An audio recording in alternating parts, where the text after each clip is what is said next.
Hello, this is Eric at Prince George Ford, and we're taking a look at the 2020 Ford F-150 in an XL trim with the STX appearance package and powered by a 2.7-liter V6 EcoBoost engine, providing you with plenty of power for towing, hauling, and 4x4ing with some excellent fuel efficiency. Also coming with box side steps installed down below. You've got a nice accessories there, but let's take a look inside. And first, looking in the back, where you have your rear doors that fold all the way back to be in line with the bed of the truck. And looking in the back seat, where you have seating for three comfortably that can be lifted or folded completely up and out of the way to accommodate any other cargo. And in the middle, you have two fold-out cup holders, a 12-volt power outlet, and two USBs, so you can plug something into power or charge from there. And then looking in the front, you have power windows, power mirrors, and power locks.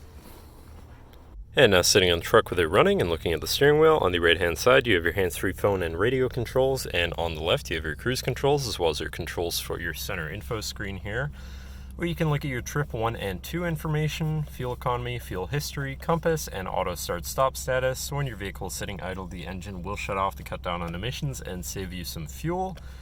Now you can also go into your display mode for tire pressures, digital speedometer, engine info, transmission temperature, distance to empty. You can also look at your towing status and information, your off-road status, and settings for your screen and some other features around your vehicle. But then moving on to your center, your infotainment screen, which is radio and Bluetooth. So you do have some options there for whatever you want to listen to, however you want to listen to it.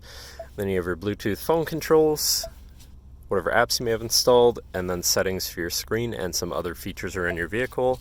Then shifting into reverse, you do also have a backup camera, so you're going to be able to see where you're going and hopefully avoid hitting anything, with dynamic hitch view, so you can zoom in and hopefully have an easier time hooking up a trailer or something of the sort.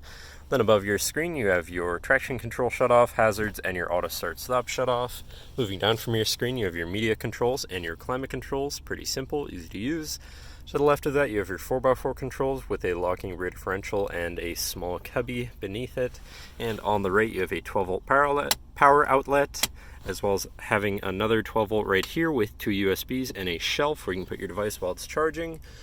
Do also have vinyl floors throughout the vehicle, so no need to worry about a carpet that's going to get dirty. Looking at your column shifter, which does have select shift, so you can manually shift through your gears, as well as your drive mode selector at the end of the stock for normal, tow haul, snow, wet, eco, and sport modes. But then moving on to your center console area, where you have two cup holders, cubby, but then this does lift up and out of the way to accommodate fifth passenger, seating for 6 in total in this truck, so plenty of space. And then under that you actually have another compartment for more storage, so plenty of space in this truck. That should cover our look at the interior. So now if you're interested, feel free to give us a call at 250-563-8111 or just come on down to the dealership and have a look for yourself, and have a nice day.